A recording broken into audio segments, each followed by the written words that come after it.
Hello, everybody. This is going to serve as your TELPAS training for the spring of 2022.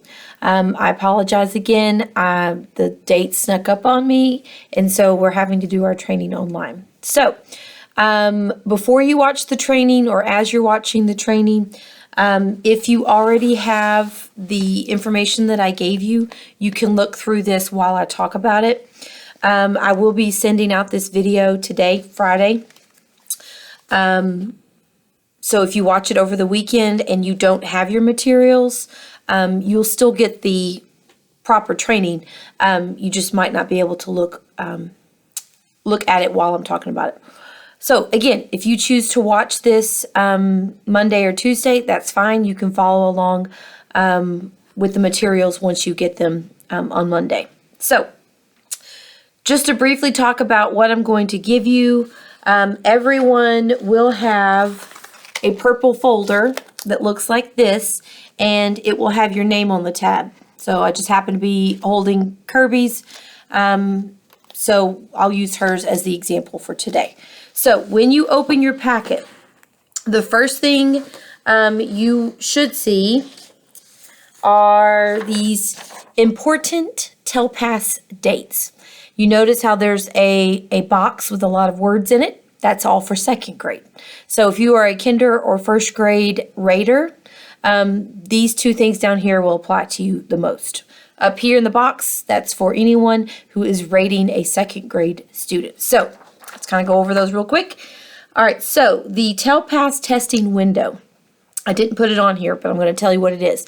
Opens February the 22nd, I think. February the 22nd through April the 1st. It's also in, I think it's in your rater manual. But anyway, that's when we can do our online tests. So that's only for second grade. Second grade students will be tested online for listening, speaking, and reading.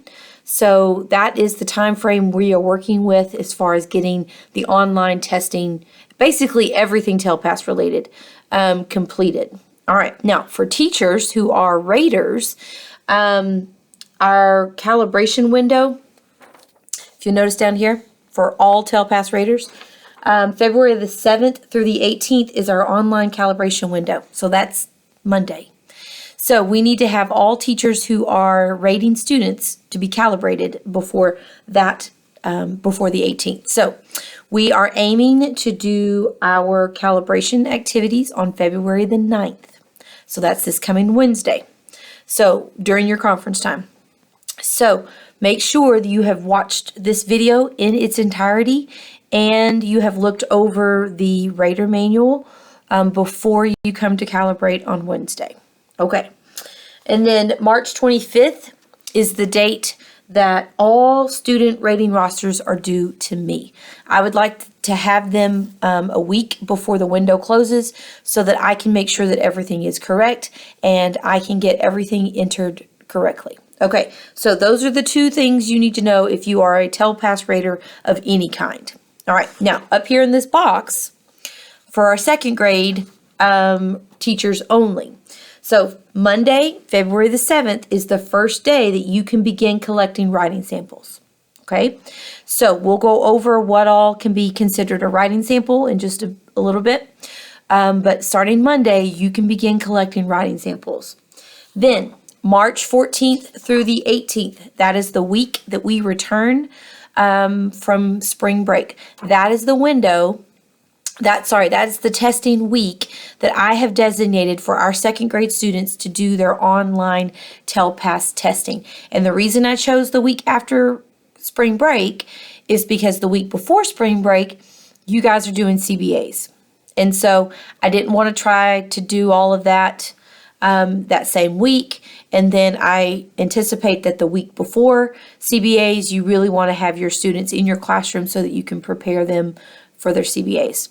Another advantage in waiting until the week after spring break is that second grade teachers, that gives your students lots more time to be doing Summit K-12 as often as possible to prepare them for the online test. So March 14th through the 18th is the testing week for second grade students. Now, kinder and first grade students, that's also good for you to know, not students, kinder and first grade teachers, that's also good for you to know so that you know I'm probably going to be unavailable that week. If you need something, you'll probably have to see another one of the admin staff. Okay. I also put on here, anticipated that I will do on Tuesday, March 15th, I'll do online reading. And then on Wednesday and Thursday, the 16th and the 17th, I will split our second graders in half. I will do half of the students, I'll have them do their online listening and speaking test on Wednesday, and I'll have the other half do them on Thursday. And the reason why I do that is because if students are hearing other kids talking, it may throw them off. And so I really tried to make it a smaller group so that we can spread out appropriately and the students aren't distracted by each other. Okay. And so the week of the 14th through the 18th, I have it open all that week. So if a student is absent on Tuesday and they don't complete their reading test, then I can catch them again another day that week and have them complete their reading test. We also know that we'll be coming back from spring break. There's a very high likelihood that some students are going to be out for quarantine. If that happens, I still have that following week that I can have them complete their online test. But again, we're not going to worry about that. We're just going to hope everything works out. But if it doesn't, I don't want you to stress out because it's not really, it's not going to be something you have to handle. I'll take care of that. But I do want you to know I have a plan in place. If a student is absent for whatever reason, we have a way to make sure that they complete their test. Okay. And then March 18th, also an important day for second grade students. That is when the writing samples are due to me. Now, I have to verify that the writing samples are complete and correct before you ever rate your students. So again, you will not rate your students based on the writing until I have verified the collection and given it back to you. So on that, the form that you get that goes the cover sheet for the writing samples, do not say that you have rated your students until I have given them back to you after I've verified them and make sure that they're complete. So March 18th is the due date for you to give me all of your writing samples so that I can verify them before you rate them. Okay, so I think that's everything I have to say about the TELPAS dates. In your folder, every teacher rater will have a roster that looks like this. This one's currently blank as an example. Okay, but before I give it to you, I will put your student's name and their grade level on there. This is what I need you to do. I need you to verify that. Are those your students? If they are, check. Are the names spelled correctly? If they are, check. If the names are not spelled correctly, you have my permission to use whiteout tape and write the correct name on there. And then ask, are there any missing students? If there are students that are not on your roster that you believe should be, check with me first to make sure that yes, they are supposed to be rated for TELPAS. So again, make sure that those are your students. There are no incorrect students on there. Their names are spelled correctly. And if there's any missing students, make sure that you have let me know. Okay, so you also have that in your folder, and everybody will have that. Allison and Angie and possibly Tracy. If you have EB students that are in different grade levels, you will have more than one rater roster because students that are in separate grades have to be listed on a separate roster. So for example, if you have kindergarten students and a first grade student, you will have two different rosters. So, but that only applies to Tracy, Angie, and Allison Dunn. Okay. All right. Also in your folder, you have your rater manual.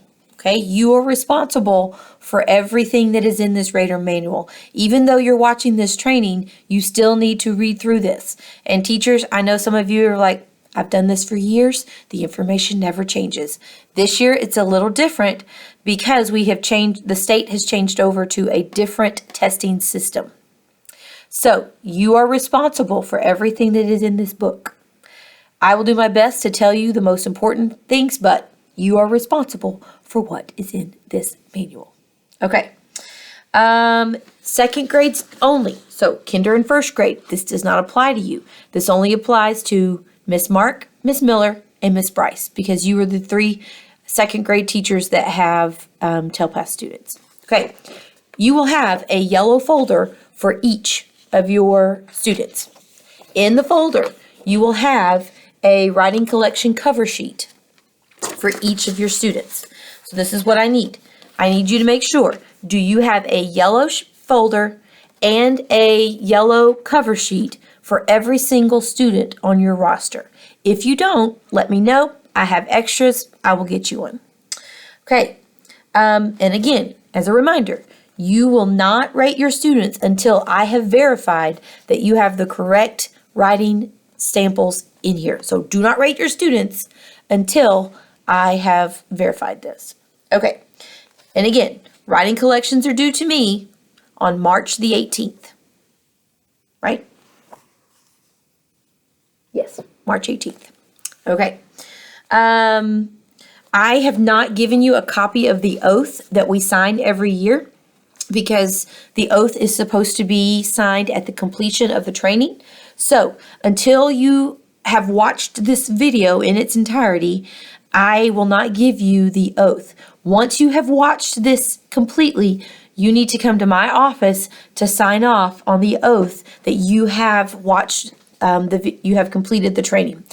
You have to watch it before you calibrate. You have to sign the oath before you calibrate. So if you come to me on Wednesday during your conference time and you haven't completed the training and you haven't signed the oath, we will have to schedule another time for you to calibrate. So make sure you get this done before Wednesday. Okay. And then you also, in your folder, have this quick reference guide. Now, remember, this training does not take the place of reading the manual, okay? You are responsible for all the information given to you, so make sure you know it. But I'm giving you this as a quick reference handout. If it's in the middle of the TELPAS window, you have a question, and you want well, I don't remember what Heather said about such and such. One, you can watch the video again, or you can use the reference guide to go to the appropriate section that might answer your question. Okay. Again, I've gone through the whole manual. I've given you page numbers for the different parts that you might need. That's on there. And then on the back, this top part is for second grade teachers only, but there's still some down here for all teachers, so don't dismiss it completely, kinder and first grade teachers. For second grade teachers, it has information about assembling the writing collections. Each writing collection must have at least one that elicits the use of past tense, and then there has to be at least 2 academic samples from either math, science, or social studies. There's also some more information and tips about what we are looking for and what cannot be included as a writing sample. All right. And then once more, you can begin collecting samples on February the 7th if you are familiar with what can be included and you've read the manual and you've completed the training. Okay. For all teachers, make sure, okay, super important. I'm glad I put this on the reminders because it reminded me too. All right, assessing students who are near the cusp between 2 proficiency levels requires close attention to the level at which those students perform most consistently. If a student you feel like is on the bubble between beginning or intermediate or between intermediate and advanced, you need to consider where they perform consistently. If they only demonstrate a few characteristics of advanced, they are most likely intermediate. If they're most often in the beginning level, then they need to be considered a beginner.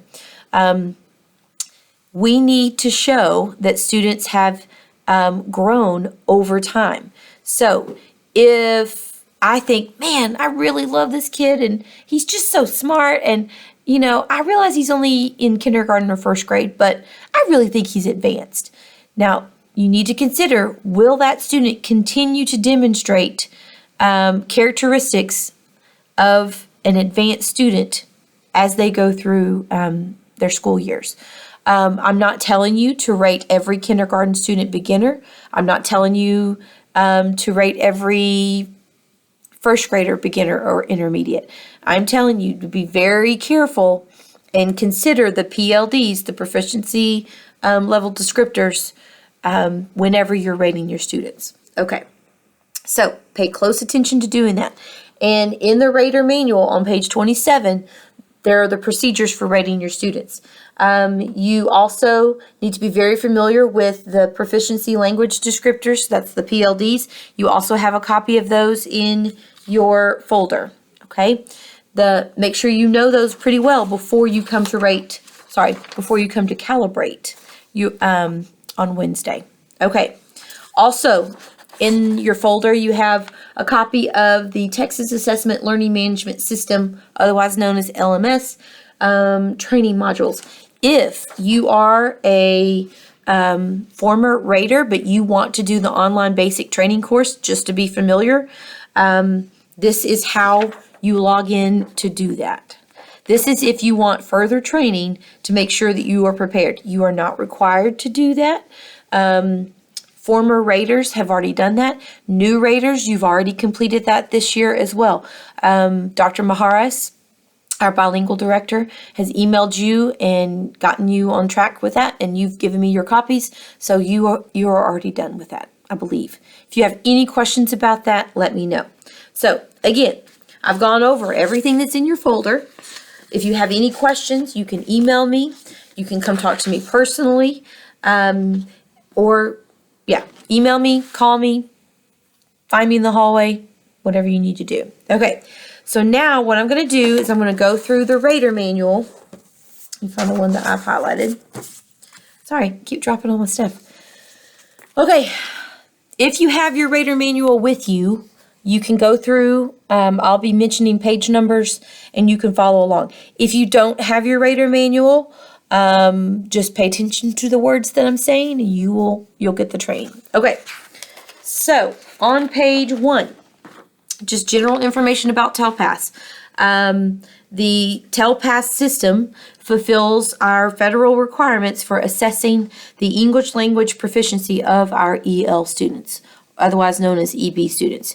And every year they will be assessed from kindergarten up through 12th grade in the 4 language domains, listening, speaking, reading, and writing, until they have achieved the advanced high proficiency level and are considered for exit through LPAC. But again, that's not going to happen. Most likely that will not happen for any of our 2nd grade students, kindergarten, or 1st grade students. So it's just general information about what TELPAS is and how students are rated.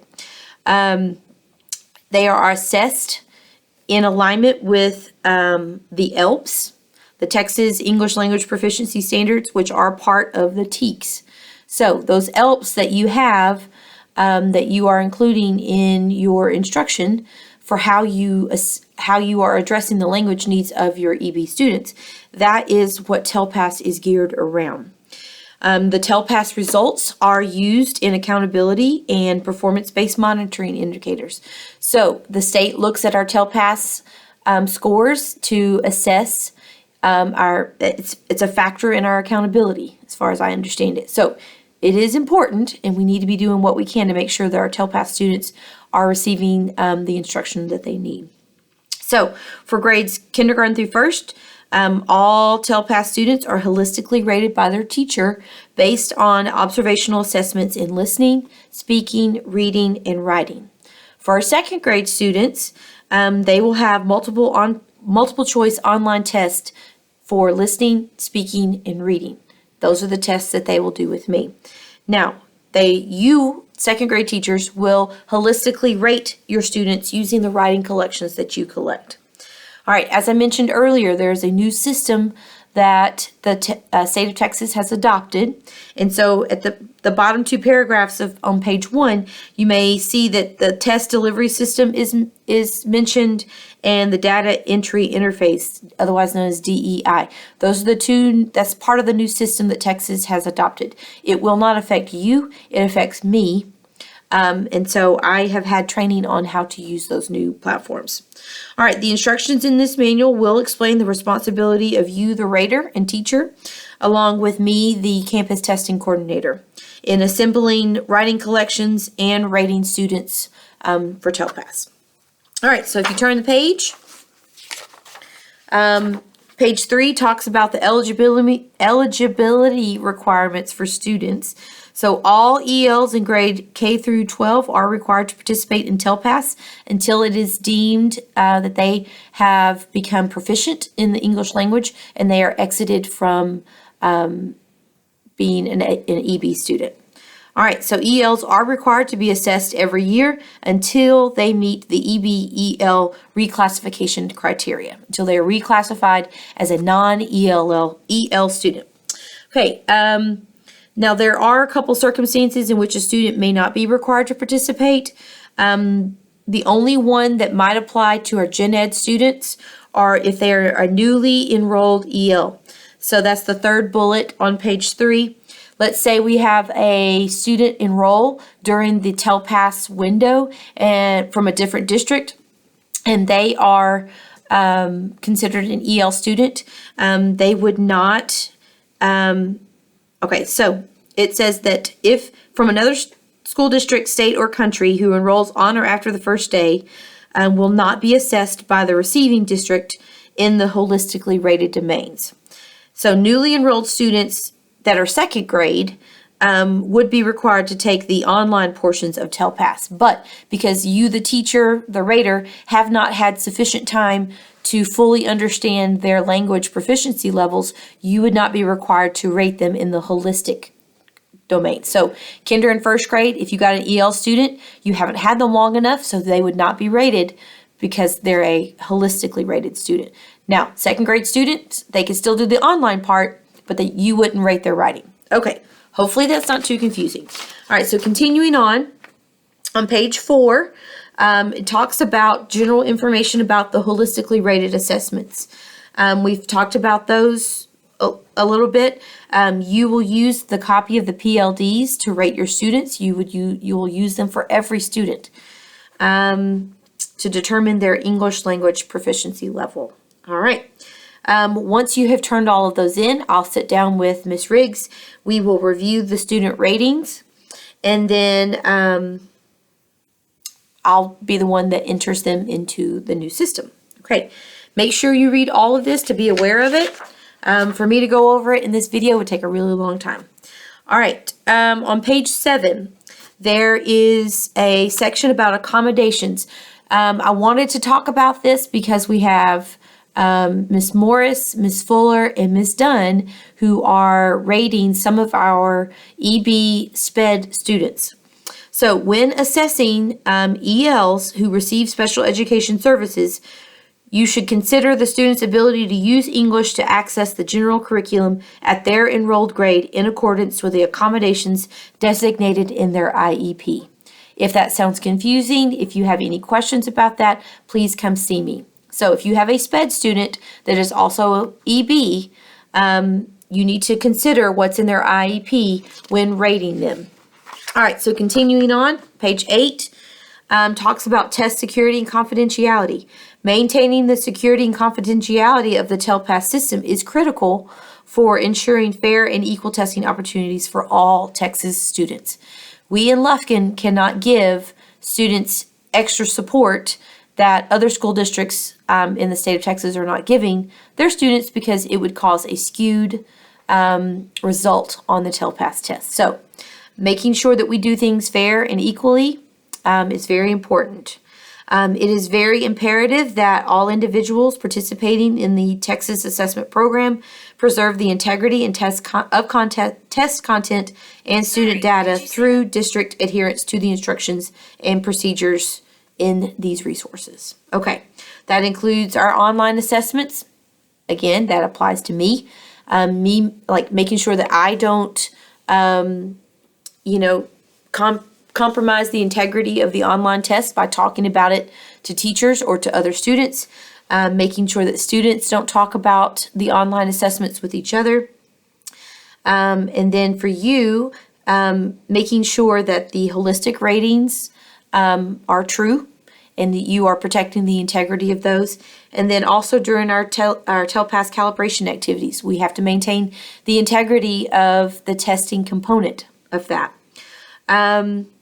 If during our calibration activities you want to take notes, that's perfectly fine.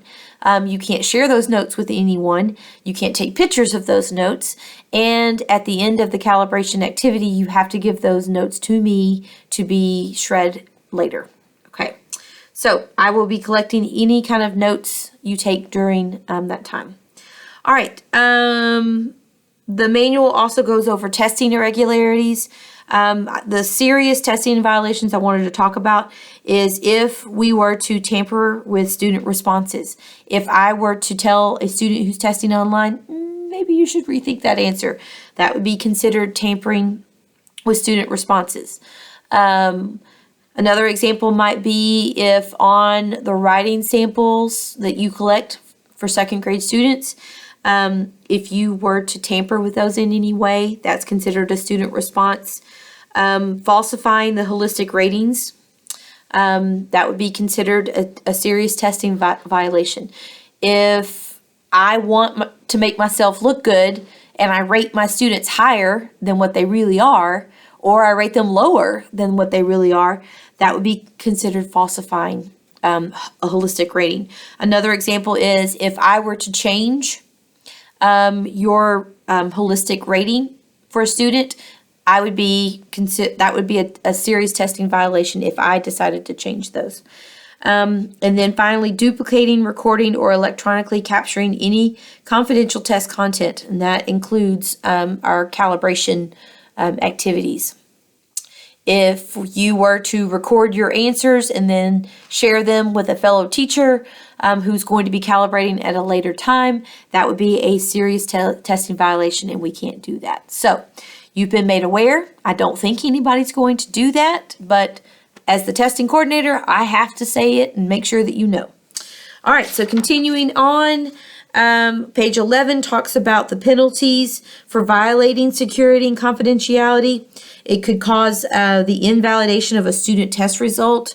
It could cause whoever is involved to be referred to the state board for educator certification. We don't want that. You could have a placement of a restriction on your certificate or mine. You could have a reprimand. You could have your certificate suspended, depending on the infraction. You could have your certificate revoked or canceled without the option to reapply for it. And then any imposition of additional conditions or restrictions upon a certificate that SBEC would deem necessary. Also, super important, any testing infraction could cause the lowering of our school district's accreditation status or our school district's accountability rating. So we're not going to do any of that, so don't worry about it. But as a testing coordinator, like I said, I have to make sure that you know and you're aware of that. On page 13, there's a checklist for all the things that you're going to be responsible for. Take a look at that, make sure you know. On page 14, whenever you come to calibrate, make sure before you've done that, you have carefully reviewed the oath of test security and confidentiality. You will have done that because I can't let you calibrate until you do. So make sure you know those things. On page 15, there's a flow chart for new raters and returning raters for what your testing requirements are. I mentioned it earlier. New raters have to do the online basic training course. Returning raters, if you want to review that, it's there for you to do. It takes about an hour to complete it, but that's there if you want to do it. All right. On page 16, you can read that. That goes over what the training involves. Page 17, under the online calibration, that first line says the online calibration must be completed by both new and returning raters in a monitored setting. It is my plan that during your conference time on Wednesday, you will come to my office with your laptop and you will calibrate in here with me. Okay, so there are 2 calibration sets for each grade cluster. As long as you pass the first one, you don't have to do the second one. In order to pass, you have to have 70% passing. In each calibration set, there are 10 sets. So you have to correctly identify the rating for 7 out of 10 correctly. Okay, so every one of you did it last year. You're going to be able to do it this year. You're going to be fine. Don't stress about it. That's just information about what calibration will involve. All right, as I mentioned before, on page 18, in the middle of that first paragraph, it says refer to the PLDs as you rate each student. Now, you may wish to review some of the practice activities from the online basic training course before you attend the calibration session if you choose. Last year, I had a teacher tell me, I had the PLDs in front of me. I went through, and it helped me so much, and that person got 9 out of 10. So there's nothing to stress about. Just know the PLDs before you come, and then as you're calibrating, go through and kind of look for the key words, key indicators, and you will be fine. Okay, after you've successfully calibrated, you will raise your hand. Heather, come over here and look. I'll see that you passed, and then you will go to the completed training screen within the learning management system to access your certificate and print it out and give it to me for my documentation. Okay, all right, we've talked about all of that. Page 19 talks about assembling the writing collection. So, kinder and first grade raters, this will not apply to you, but this is good information to have. Second grade raters, each writing collection must contain at least 5 writing samples, and there's other information on there. You need to read that before you start collecting your writing samples. I've talked about all of that. All writing collections should reflect the student's current proficiency level. Okay, so I know we want to pick. Oh, this is the best writing they've ever done. The 5 collections should be a representation of their current level. Okay. All writing institutes. I'm on page 20. All writing assessments must include the student's name and date. Please make sure they're on all 5 of your samples. And then the cover sheet and verification checklist that's in the folder.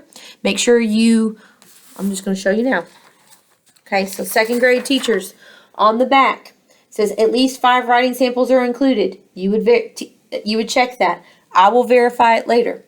At least 1 writing sample, you just go through each one and you check it off, okay? But you will not rate them until I have gone through and done all of my verification. So, teachers that are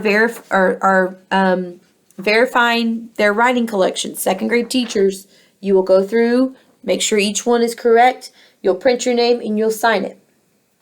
Okay, make sure that's what that says. Yes, you're verifying that the writing collection meets all of the assembly criteria. Okay. And then again, you'll get that turned into me before March the 18th. Okay. Make sure that you select writing samples from authentic classroom activities that are grounded in the content area TEKS and ELPS. Okay. Some of the examples on here, this is new, I think. Maybe it was in the last year's manual too. But for second grade teachers, there are the different types of writing that need to be collected and examples. So, for example, the first one on page 20, writing about yourself, your family, your best friend, your school, would be a basic descriptive writing on a personal or familiar topic. Okay, so for our second grade students, some of these examples are too linguistically complex for students at the lower proficiency levels to address. So we don't want to give We don't want to give a student a writing prompt or a writing opportunity that is too complex for them, because a student who's actually maybe advanced in writing, if we give them a topic that's too complex, they're going to come off looking beginner or intermediate. Okay? Or if we have an intermediate student that we give it too hard, they may come off looking beginner. Now, the opposite can be said too. If you have an advanced high writer and you give them writing that does not demonstrate their ability to use advanced vocabulary, it's hard to do that. Again, that might sound confusing, so just read through these paragraphs about that as you're considering what writing prompts to give your students. Okay, so on page 22, there's some tips for good writing collections. Make sure you know those. Page 23, what not to include in a collection. Make sure that you know those. We do not want papers with language directly copied from any writing source. In the past, I've had writing samples turned in. It was very clear that the writing prompt, word for word, was spelled correctly until it got to the part where students were required to write their own, and things all of a sudden weren't spelled correctly. So it's obvious when some language is copied. Like if you were to write a prompt, my favorite summer vacation was, and all of that spelled correctly, but then the students are writing. So we want to avoid any opportunities for students to have copied language. Now, using a word wall, that's permissible. But if you'll notice, down here, okay, it shouldn't be obvious that students have overly used a word wall. Occasionally use it, fine. That's what they're supposed to do. Okay. Again, second grade teachers, make sure you know what not to include in the collection. Make sure they're not heavily using a dictionary or thesaurus. Make sure it doesn't have any of your teacher corrections. Make sure that they haven't been edited by peers, parents, or teachers. I highlighted the part in the fifth bullet. If a teacher believes that a student received too much assistance on a piece of writing, that writing assignment should not be included in the collection. Okay? If a student comes to you and they, want the help and you choose to help them, that's fine. Kids need to have scaffolding to learn how to become a better writer. But you don't want to choose a piece of writing that you have helped the student on extensively. All right. Worksheets or question answer writing assignments, we don't want those. And then papers that are very brief, incomplete, or obviously reflect that the writing was rushed. If it's obvious the student only spent 5 minutes on it, we don't want to use that. Make sure you are using writing samples that demonstrate the student had plenty of time to demonstrate their proficiency in writing. Okay, and then on page 24, the campus coordinator, that's me. I will verify the contents of the writing collections before you rate them. Okay, on page 25, this is for all students. So kindergarten, first grade teachers, make sure you're paying attention to this because I'm now talking about all raters. Prior to rating your students, you need to make sure that you have reviewed the appropriate portions of this rater manual. As you prepare to determine students' proficiency ratings, keep in mind that it is possible that you might collaborate with other teachers and school personnel that know the student well. For example, you might ask Miss H or Coach Williams if you are unsure about a student's proficiency level. But when it all boils down to it, you are ultimately responsible for the ratings that you assign. Okay? And you would want to collaborate with other people that genuinely have an understanding of your students' proficiency levels. Okay. Final preparations, make sure have the students participate in enough context that require them to use everyday English. Make sure that you've given students the opportunities to be in situations in which they need to show their ability to express themselves. And then have students been in enough situations in which they express themselves in their comfort zone and when they are pushed to show areas of their second language acquisitions that they still need to develop. Okay. Second grade teachers, make sure your students have had plenty of time to do the Summit K-12 practice sessions. All right, page 26. When you are ready to rate your students, you will need a copy of your PLDs. You have those in your training folder. Make sure you have your training roster, and for second grade, the student writing collections and cover sheets. Okay. On page 27, there's the procedures for rating students. Okay. Always refer to the PLDs when rating students. Do not assume that you have the PLDs memorized. Okay. And then do not factor in other student abilities or characteristics when rating your students. Okay. You may think, man, they're really good in this area and they're kind of low, but so always refer to the PLDs. Let that be your Bible when it comes to rating your students. If you wish, you can make multiple photocopies or electronic copies of the PLDs. You can put the students' names on them and then use them to make individual notes about the students you are rating. Okay? The ratings for second grade must be based on only their writing collections. If you have a student who you think, man, they are well-versed, they are great in listening and speaking, but they're really poor in writing, you can't consider their listening, speaking, and reading abilities when rating them for writing. It has to be just on their writing collections. Okay? Again, choose the level at which your students perform most consistently. Another good tip is to complete all ratings for one student at a time before proceeding to the next student. Rate them in all of the domains before you go to the next one, and that's for kinder and first grade teachers. Okay. Make sure that you compare each student to the PLDs, and do not let the proficiency levels of other ELs you teach influence your ratings. Okay. So if you have 4 students and one student is particularly higher than the other students, you can't say, well, if I'm going to say that student is intermediate, then the other ones have to be beginner. That's not necessarily true. We don't want to compare student to student. We want to compare student to PLDs. And then remember that academic language proficiency is not the same as academic achievement. You could have a student who is great at listening and speaking, but there is some learning issue that is preventing them from demonstrating it in reading and writing. Okay? So, again, language proficiency is not the same as academic achievement.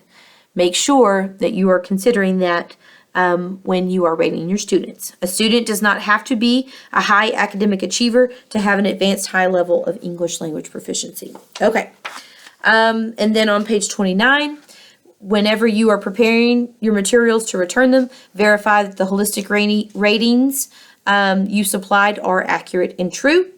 And for second grade, once more, make sure that all of your writing collections are complete. Okay, that is all we have for the Rater Manual. That's it. Okay, so that is the training. Whatever questions you have, make sure you come to me. You can come to my office. You can call me. You can email me. That is it. That is a comprehensive training on TELPAS. So thank you guys. Have a good day.